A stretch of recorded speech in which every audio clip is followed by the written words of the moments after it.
ఒక ఊళ్ళో ఎవరు ఎన్ని భాషలు మాట్లాడగలరు అనే అంశం మీద కాంపిటీషన్ జరుగుతుందట. అయితే దానికి చాలామంది అటెండ్ అయ్యారు.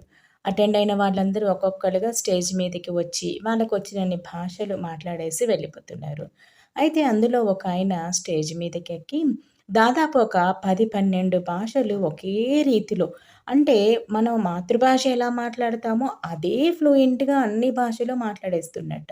అసలు అది చూసిన ఆడియన్స్‌కి ఈయన ప్రతి భాష ఇంత అనర్గళంగా మాట్లాడుతున్నాడు గదా!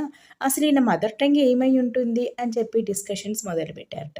అది గమనించిన అతను అప్పుడు వచ్చిన ఆడియన్స్‌కి ఒక సవాలు విసిరాడు. అదేంటంటే, మీలో ఎవరైనా సరే నా మాతృభాష ఏమిటో కనిపెట్టారనుకోండి, కనిపెట్టిన వాళ్ళకి నేను రూ. 1,00,000 ఇస్తాను. అదే మీరు గెస్ చేసి కనుక రాంగ్ ఆన్సర్ చెప్తే మీరే నాకు రూ. 1,000 ఇవ్వాలి అని చెప్పి చెప్పాట. అయితే ఇంకా ఆడియన్స్‌లో ఒక్కొక్కళ్ళు గెస్ చేయటం, డబ్బులు పోగొట్టుకోవటం ఇవన్నీ జరుగుతున్నాయి.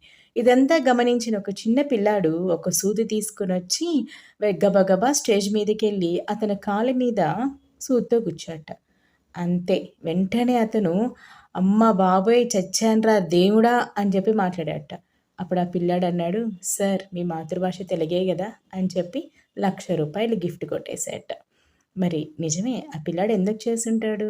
అది చాలా సింపుల్ లాజిక్. అదేంటంటే, మనం ఎప్పుడైతే బాధలో ఉంటామో, లేకపోతే ఎప్పుడైతే ఇబ్బందుల్లో ఉంటామో, ఎప్పుడైతే దెబ్బ తగులుతుందో, అప్పుడే గదా మనకి మాతృభాష ఇమ్మీడియేట్‌గా గుర్తొచ్చేది.